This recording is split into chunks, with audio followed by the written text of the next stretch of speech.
The black dress was not new.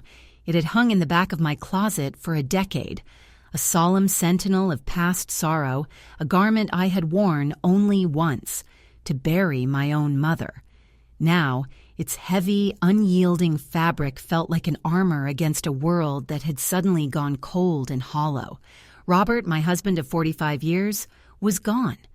The grand, echoing house that had been our home for so long, a testament to a life built on mutual respect and quiet partnership, was now a mausoleum of silence. The ticking of the grandfather clock in the hallway seemed to mock the endless hours of emptiness that stretched before me. Each breath I took was a conscious, deliberate act, a struggle against the crushing weight of grief that had settled upon my chest. I was not alone in this grief, or so I had naively believed. Not yet. Mark, my son, and his wife Clara had arrived the day before, their presence a jarring intrusion into my quiet sorrow. They brought with them not the warmth of shared loss, but a palpable air of obligation, a sense of duty performed with a detached professionalism. My grandchildren, Jessica and David, accompanied them, their faces perpetually illuminated by the blue light of their smartphones, their attention focused on a digital world far removed from the tangible, somber reality that had brought us all together. The house, which had once been a bastion of warmth and family, now felt like a stage set for a play I did not want to be in, a drama of inheritance and expectation. I had seen the look in their eyes the moment they walked through the door, not a look of sympathy or comfort, but a predatory gleam of calculation, a hunger that had been kept in check only by the solemnity of the occasion. It was a look I had seen before, in the eyes of desperate bargain hunters at a flea market, a raw and undisguised avarice. The funeral itself was a spectacle, a testament to the life Robert had built as a titan of industry.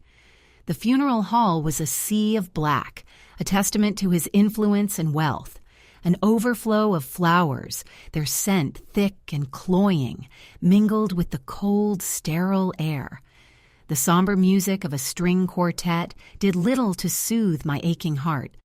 A seemingly endless line of business associates, acquaintances, and distant relatives came to offer their condolences, their words of sympathy feeling as hollow as the platitudes of strangers. I stood there, a widow in a simple black dress, a stark contrast to Clara, who wore a designer black suit with a tailored fit and a discreetly expensive brooch. She looked less like a grieving daughter-in-law and more like a CEO, a woman already positioning herself to take command. "My dear Eleanor," she said to me, her voice dripping with a sweetness that felt artificial, like saccharine, "you must be so tired. Why do you not sit down and let us handle things?" I looked at her, at the carefully constructed empathy on her face, and I knew what she was doing. This was not an offer of comfort, but an attempt at usurpation. She was already working to marginalize me, to make me a passive observer in my own life, to relegate me to the sidelines while she took control of the narrative. This was the first of many subtle, and not so subtle, acts of defiance I would face, and it sent a cold shiver down my spine. "I am perfectly fine, Clara," I said, my voice barely a whisper, a voice that felt alien and small in this grand space. "This is Robert's farewell. I must be here for him." Mark, my son, stepped in, placing a hand on my shoulder. His touch was not comforting. It was possessive, a claim on me. "Mother, you have done enough. We are here now. We will take care of everything. You do not need to worry about a thing."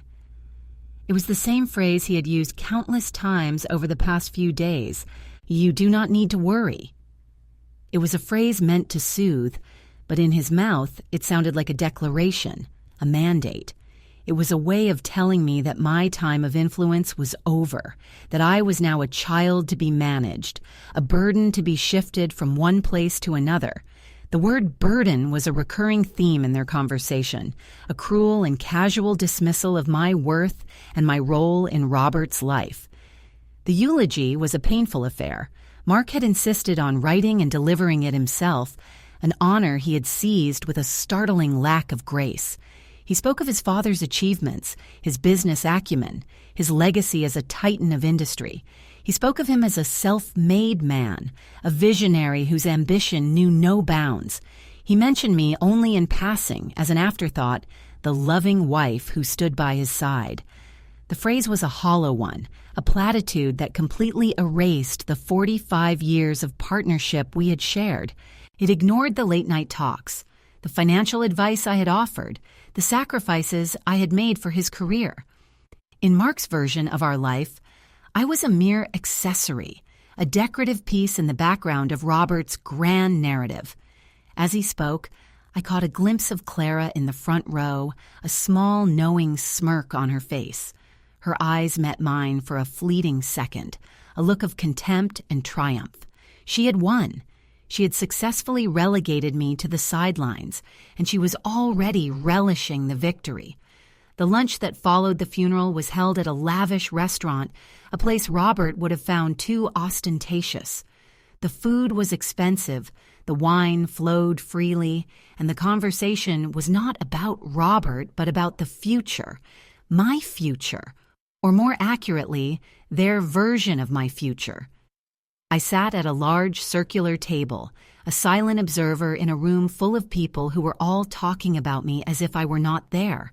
It will be so much easier for her to move into a smaller place, I heard Clara say to one of Robert's business partners, a man named Mr. Henderson. The house is simply too much for her now. All those stairs, all that upkeep. It is a burden. The word echoed in my mind, a sharp metallic taste in my mouth. It was a word that had been used repeatedly since Robert's death, a cruel and casual dismissal of my worth. Mr. Henderson, a kind man who had always shown me respect, looked at Clara with a hint of confusion. But Eleanor is a very capable woman. She always has been. And the house, Robert loved that house. He always said it was her house, as much as it was his. Clara laughed, a light, dismissive sound. "Oh, you are so sweet to say that. But we all know how it is. Robert was the one with the mind for business, the one who handled everything. Poor Eleanor, she would not even know where to begin with the finances. It is better that we take care of it, for her own good." I saw the way Mr. Henderson's face fell, the way he seemed to accept Clara's narrative. The seed had been planted. I was not a woman in her own right, but a frail, simple creature who was now lost without her husband, a woman whose opinion and capabilities were irrelevant. Mark came to my side, a glass of champagne in his hand. "Are you enjoying yourself, Mother? Everyone is so happy to see you." "Happy to see me?" I asked, my voice trembling slightly. "Or happy to see the end of me?" Mark's face hardened. "Do not be so dramatic, Mother. It is a funeral. People are just trying to find a bit of comfort. It is not about you." Not about me. The word struck me like a blow. I had been married to Robert for 45 years. We had built a life together, a home, a family. I had been his confidant, his partner, his sounding board. I had raised our son, managed the household, and supported his every endeavor. To say that his funeral was not about me was the most profound form of erasure, a final and complete dismissal of my existence. Later that afternoon, after the last of the guests had left, Clara, Mark, Jessica, and David gathered in the living room. The room was the same as it had been for decades, filled with Robert's old leather chairs and the mahogany bookshelf where he kept his collection of first editions. Now it felt like a stage, and I was the reluctant star of a play I did not want to be in. "Mother," Mark began, sitting in Robert's armchair, a look of authority on his face that felt both alien and repulsive. "We need to talk about the house. It is simply too much for you. We have already found a lovely little condominium in a quiet neighborhood. It has no stairs, a lovely view of the park, and a doorman. It will be so much safer for you." I looked at him, at his self-assured face, and I felt a surge of rage, a hot fire in my belly that I had not felt in years. "The house is not too much for me, Mark. It is my home. I have lived here for 45 years. I am not going anywhere." Clara stepped in, her voice low and condescending. "Mother, please be reasonable. We are thinking of your own good. You do not want to be a burden on us, do you? Who will take care of you if something happens? We have our own lives, our own careers, our own children to raise." The word burden again. It was their favorite weapon, a word they wielded with the casual cruelty of a child pulling the wings off a fly. "I am not a burden, Clara," I said, my voice firm now, the trembling gone. "I am perfectly capable of taking care of myself." Jessica, my granddaughter, who had been scrolling through her phone all this time, finally looked up, a bored expression on her face. "Grandma, do not be so dramatic. It is for your own good. We all know you cannot live alone. You are just old." Old. The word, coming from the mouth of a 19-year-old who had no idea of the life I had lived, was the final insult.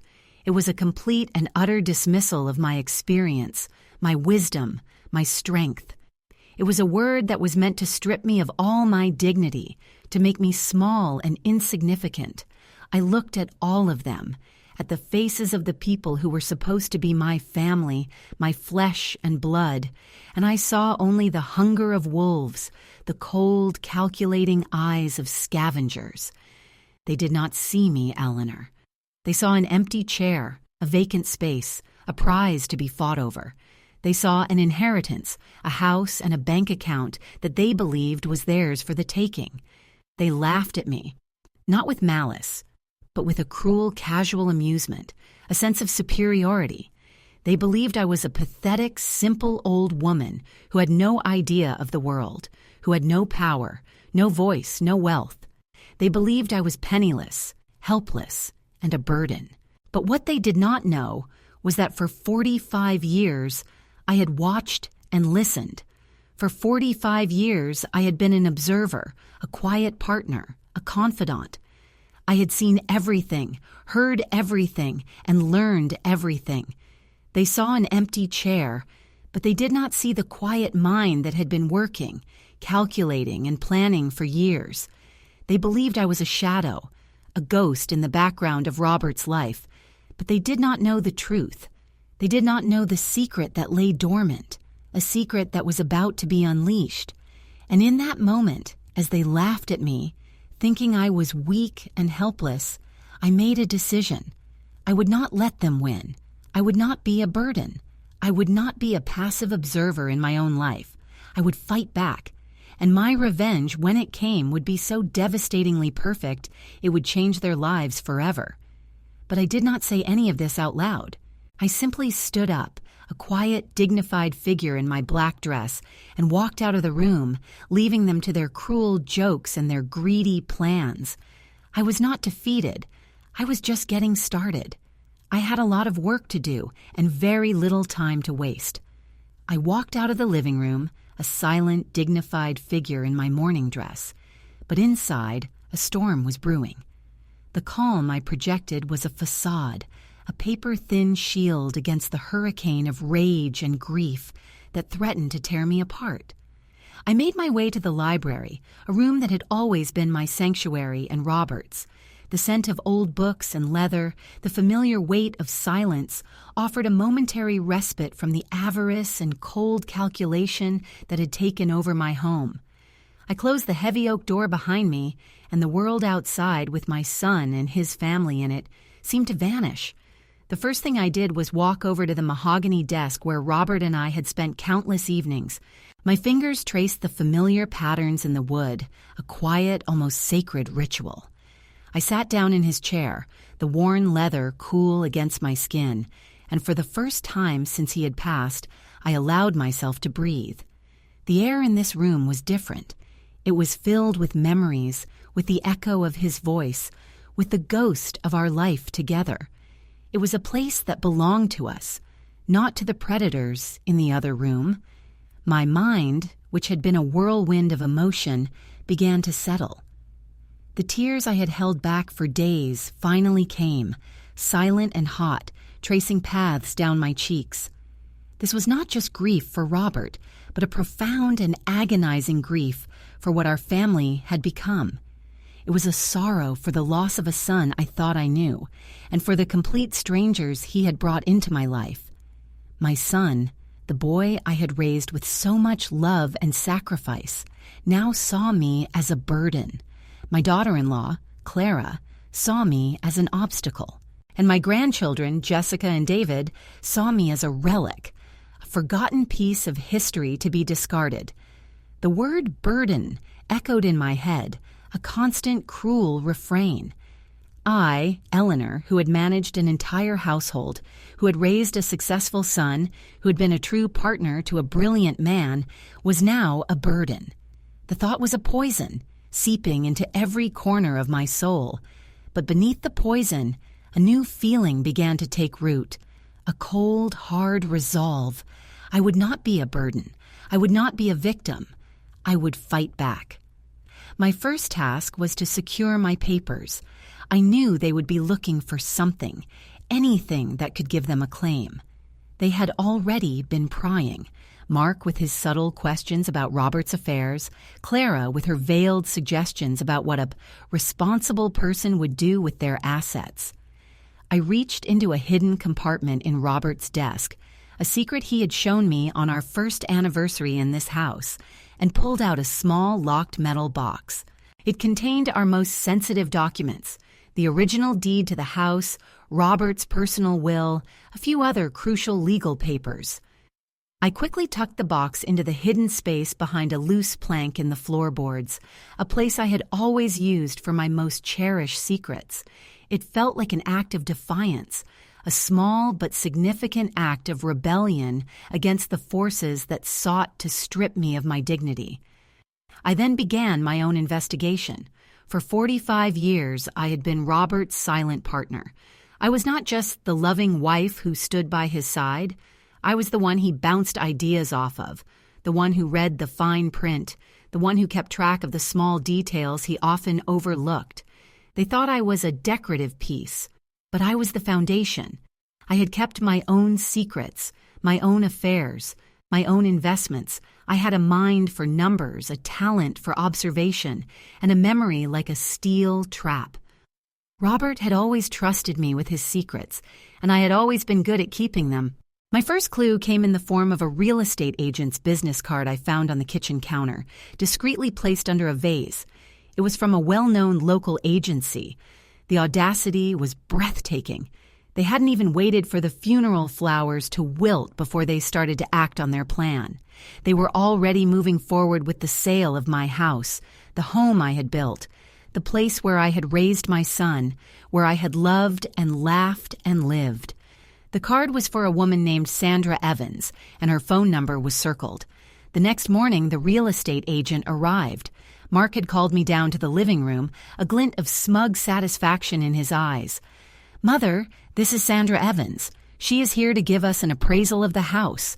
We want to be responsible and know its true value." Sandra Evans was a young woman, perhaps in her late 30s, with a bright, plastic smile that did not reach her eyes. She wore a power suit and carried a clipboard as if it were a scepter of authority. She walked through my home, a place filled with 45 years of memories, and saw only square footage, fixtures, and potential for profit. "This is a lovely space," she said, her voice a practiced, empty lilt. "A bit dated, of course, but the bones are good. We can stage it beautifully. Get some professional photos done, a bit of fresh paint, and it will be as good as new." As good as new. She said the words as if she were talking about a piece of old furniture, not a home.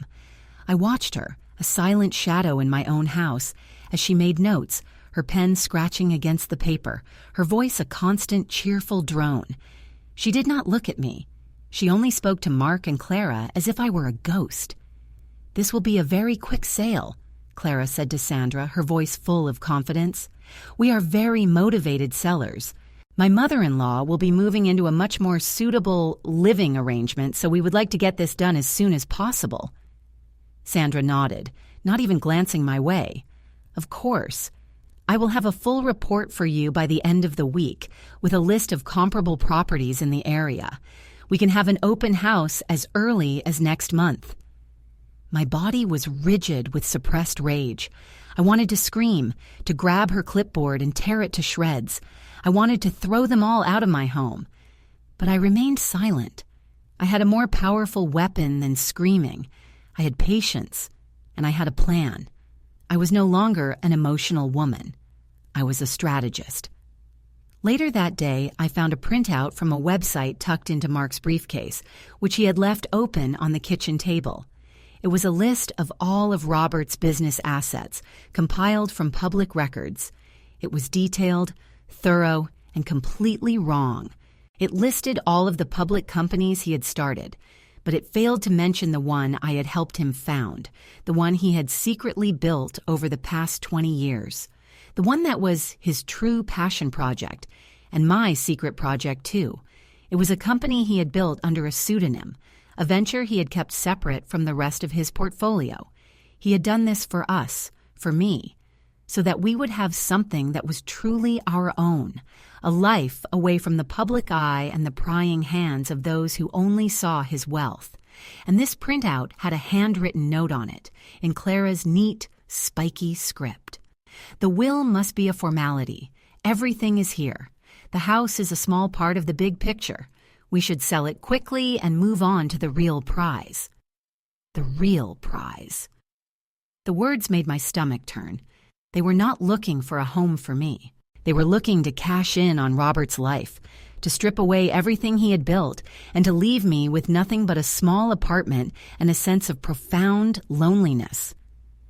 The next morning, Mark and Clara began to pack my things. Not my clothes, not my personal belongings, but my memories. They started in the study, taking down the photographs of Robert and me from the walls, boxing up his books, and clearing out the old records. "Mother, this is for your own good," Mark said, his voice flat and unemotional as he taped up a box full of old photo albums. "You do not need all of this. It will just be clutter in the new place." Clara, meanwhile, was going through the china cabinet, her hands adorned with expensive rings, carefully wrapping each plate in newspaper. "This is an old set," she said to no one in particular. "It is probably not worth much. We will have a garage sale. We can get rid of all this junk and make a fresh start." Junk. My mother's wedding china, a set that had been in our family for 3 generations, was now junk. I watched them. 2 strangers in my home, treating my life as if it were a landfill. I wanted to scream. I wanted to cry. But I did not. I simply watched and listened, a silent, unblinking observer. My resolve hardened into a diamond-like focus. Every box they taped, every photograph they packed away, every casual, cruel word they uttered was another drop of fuel for the fire that was now raging within me. They believed they had me trapped. They believed they had outsmarted me. They believed I was a simple, old woman, a relic of a bygone era. They were so busy looking for the real prize in Robert's public life, they completely missed the secret he had kept, the one he had entrusted to me. They were so focused on what was visible, what was tangible, that they did not see the quiet mind, the hidden strength, the carefully orchestrated plan that was now taking shape. They laughed at me, and they believed I was penniless. But what they did not know was that I was not just the woman who stood by Robert's side. I was the woman who built the foundation, the woman who kept the secrets, the woman who was about to show them what it truly meant to be rich. They thought they had won, but they were about to discover the most painful and expensive lesson of their lives. The days following Robert's funeral turned into an endless, agonizing cycle of humiliation. My own home had become a foreign land to me. Mark and Clara, like 2 insatiable vultures, circled every inch of it, assessing its value, moving my things, searching for anything they could sell or discard. I felt like a ghost in my own life, and my pain and grief were for them just an annoying hindrance in their predatory plans. Every action of theirs was steeped in a cold, calculating contempt that they did not even try to hide. One sunny morning, as I sat on the porch trying to enjoy the last warm rays, Mark approached me with a smile that made me uneasy. "Mom, I have been thinking about your safety," he said, clenching a bundle of my car keys in his hand. "You know, at your age, your reaction time is not what it used to be. What if something happens? What if you get into an accident? I would not be able to live with that. I will take your keys. It will be safer for everyone." I looked at him, at my son whom I had taught to ride a bicycle, whom I had helped with his homework, whom I had comforted after every scraped knee. And now he, without a shadow of a doubt or regret, was taking away my independence, my freedom of movement. "Mark, I am perfectly fine," I said quietly but firmly. "I have been driving for 50 years. I have never had an accident." Clara, as always, intervened, her voice like a sharp shard of ice. "Mother, please be reasonable. We are doing this for your own good. Your health comes first. We can call you a taxi whenever you need to go somewhere. It is much more convenient and safer. And while we are busy selling the house, we need the car to be available for viewings and other things." My eyes filled with burning tears, but I did not let them fall. In that moment, I understood that they did not just want to take my things or my house. They wanted to take my will, my identity, my life. I saw in their eyes not care, but only greed and a desire to control. I stood up, without saying another word, and went inside the house. Locking myself in my bedroom, I mourned alone, not only the loss of Robert, but also the loss of my son. They acted brazenly and quickly. A few days later, when I returned from a walk, I found that the locks in the house had been changed. I could not get into the library where the books most dear to me were kept and where I had hidden important papers. I could not get into Robert's office. And even into the kitchen, where I had always felt like the lady of the house, I could now only enter with permission. "Mom, this is for your safety," Clara explained, smiling predatorily. "We do not want you to accidentally fall down the stairs. And in the library and Robert's office, there are renovations now. It is dangerous there." Renovations, a deceitful word that masked their true intentions. In reality, they just wanted to limit my access to any information that could thwart their plans. I stood in the middle of my house, trapped in my own prison, and I realized that their cruelty knew no bounds.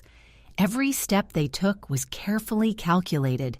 Every lie they told was another nail in the coffin of my freedom. I decided to make a desperate gesture to find out if there was still a shred of humanity left in their hearts. I decided to cook a special dinner for our family, just as it had been in the best years of our life. I took out my old family recipes, which had been passed down for generations, and spent the entire day in the kitchen, preparing Robert's favorite dishes. My goal was not just to feed them, but to remind them of who we were, of our traditions, of our values. It was my last desperate offer of peace, my bridge that I extended to them across the chasm created by their greed. When I invited them to the table, I saw in their eyes only condescending surprise. Mark and Clara, as well as my grandchildren, Jessica and David, came down to the dining room reluctantly, as if doing me a favor. "Oh, Mom, you went to so much trouble," Clara said, looking at the plates with disdain. "I thought we would order something from a restaurant. This all looks so old-fashioned." Jessica and David sat at the table, buried in their phones, not paying attention to me or the food. Mark, in turn, quickly ate his portion and immediately got up. "Mom, it is all delicious, thank you." "Thank you. But Clara and I still have things to do, and you should not overexert yourself. We have already ordered catering for next week. You do not have to stand at the stove anymore." Their words were like a cold shower that extinguished the last embers of my hope. They did not just reject my food. They rejected our shared history, our family traditions, my love. It was the final proof of their indifference. In that moment, my heart, which yesterday was still trying to find something good in them, finally froze. I realized that the people before me were not my family, but strangers, driven only by the thirst for profit. The tears that I had held back for so long finally burst out, but they were not tears of pain or hurt, but tears of righteous anger. I understood that I no longer had the right to hope for anything. I was alone, but I was strong. I was not just an old woman who could be easily deceived. I was a keeper of secrets, and I was ready to use those secrets to teach them the most bitter lesson of their lives. That same evening, when everyone had gone to bed, I took out a small, old mobile phone that Robert had left for me from its hiding place. It was hidden in one of the books in the library, which I had managed to retrieve before they changed the locks. I found the contact of one person. He was an old friend and a lawyer whom Robert and I completely trusted. I wrote him a short but very important message, and my fingers did not tremble when I sent it. The next day, another person appeared in our house, a man who would play a key role in my story. He was a notary. He came to discuss Robert's will. When I went out to meet him, Mark and Clara looked at me with contempt, and a look of triumph was in their eyes. They already knew that they would get most of the inheritance, as Mark was the only son. "Mom, you do not have to worry. We will do everything ourselves," Mark said, pushing me away from the door. "I've already discussed everything with our lawyer. Everything will be just as I said." Clara, in turn, laughed, looking at me. "I hope your will is as simple as your life. No surprises, no unnecessary questions." I looked at them, at their faces full of greed, and felt a flame ignite within me. They were sure they had won, that everything was under their control. They did not know that I had already prepared my own surprise, that I had already made my unnecessary question. The notary was a man named Mr. Peterson, a kind elderly gentleman with a shock of white hair and a pair of spectacles perched on his nose. He had been Robert's friend for decades, and his gaze was one of deep sympathy as he looked at me. Mark and Clara, however, saw him only as a functionary, a tool to formalize their victory. They ushered him into the living room, where they had set up a new, sleek table in the center of the room, devoid of any of our old furniture or memories. They were in a hurry, eager to get to the prize they believed was waiting for them. "Thank you for coming, Mr. Peterson," Mark said, his voice dripping with forced politeness. "We are all ready to hear my father's final wishes. I am sure everything is in order." Clara sat by his side, her hands folded neatly on the table, a smug smile on her face. Jessica and David, my grandchildren, were also there, though they seemed more interested in their phones than in the proceedings. They had been told there would be a financial windfall, and that was all that mattered to them. Mr. Peterson, however, did not look at them. He looked at me. "Mrs. Eleanor, would you like to sit next to me? It is important that you are comfortable." Mark stepped in, a frown on his face. "That is not necessary, Mr. Peterson. My mother is perfectly fine where she is. We can all hear you from here." I ignored him, walking to the table and taking the chair Mr. Peterson had gestured toward. I sat with my back straight, my hands folded calmly in my lap. I was no longer the grieving widow. I was a queen returning to her throne. Mr. Peterson cleared his throat and began to read. He read Robert's will with a slow, deliberate cadence, his voice echoing in the once familiar room. He read about the charities Robert had supported, the endowments he had created, the people he had helped. Mark and Clara grew impatient, their faces growing taut with frustration. They wanted to get to the part about the assets, the stocks, the bonds, the real estate. Finally, Mr. Peterson got to the core of the will. "To my son, Mark, I leave my business, Robert Harrison and Sons, a legacy that I hope he will manage with the same dedication and integrity that I have. To my daughter-in-law, Clara, I leave my collection of first edition books, which I hope she will enjoy and preserve." Mark and Clara's faces lit up. This was it. The public assets, the money, the real prize. But Mr. Peterson was not finished. "To my grandchildren, Jessica and David, I leave a trust fund that will be distributed upon their 30th birthday. provided they complete a bachelor's degree and can prove they have been employed for a minimum of 5 years. This is a measure to ensure they learn the value of hard work. Jessica and David looked up from their phones, a look of shock and disbelief on their faces. A trust fund? For their 30th birthday? This was not the instant gratification they had been promised. This was a plan for their future, a lesson they did not want to learn. Then came the part that left them all in stunned silence. And to my loving wife, Eleanor, I leave all of my personal assets, including the house, all of my savings, all of my personal investments, and the entirety of my shares in a company I have built over the past 20 years under the name Phoenix Innovations. Mark's face went white. Clara's jaw dropped. The smug smiles were gone, replaced by a look of sheer, unadulterated horror. They knew about Phoenix Innovations. It was a startup that they had been laughing about for years, a hobby project that they believed was a complete failure. They had always assumed it was a meaningless venture, a drain on Robert's resources, a last foolish whim of an old man. They had never bothered to look into it, so focused were they on the real prize of his public companies. But that is a worthless company, Mark stammered, his voice a disbelieving squeak. That is not right. The will is a formality. He left me the main business. Mr. Peterson adjusted his spectacles, a small, knowing smile playing on his lips. Mr. Harrison's will is very clear. He left you the business, but he left Eleanor the assets.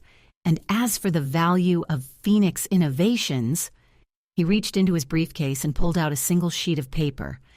It was sold last week for a sum of $10 billion to a major tech corporation. Eleanor, as the sole owner, now possesses a majority stake in that company, and with the sale, she is a very, very rich woman. The silence that followed was deafening. Mark's face was a mask of pure agony. Clara looked like she had just been struck by lightning, her carefully constructed world crumbling around her. Their laughter, their disdain, their casual cruelty, all of it had been based on a complete and utter miscalculation. They had been so focused on the visible, on the superficial, that they had missed the quiet power that had been hidden in plain sight. They had laughed at me, believing I was penniless, but the truth was I was the one who was truly rich. I looked at them, at their pale, shocked faces, and I felt a sense of immense peace. It was not triumph. It was not vindication. It was a simple, quiet knowledge that I had been right all along. I had a secret. I had a plan. And I had a partner who had loved me enough to ensure that I would be safe, no matter what. Now, I said, my voice clear and firm, the voice of a woman who was no longer a burden, a voice of a woman who was finally free. As the sole owner of this house, I believe it is time for you all to leave. You have 5 minutes to gather your belongings and your children, and please do not forget to take your fake sadness with you. It is no longer needed here. They left not with the triumph they had expected, but with the cold, hard realization that they had lost everything. They had lost the inheritance they had so greedily sought. They had lost the house, and in their pursuit of wealth, they had lost something even more valuable, their family. I sat in my living room, the weight of a decade's worth of memories finally lifting. I was not alone. Robert had been with me the whole time. He had known, he had planned, and he had trusted me. I had lost a husband, but I had found myself. I had lost a son, but I had gained a life of my own. I was no longer a burden. I was free. I was rich, not just in money, but in spirit, in dignity, and in the quiet, unyielding knowledge that my life, my story, was truly my own.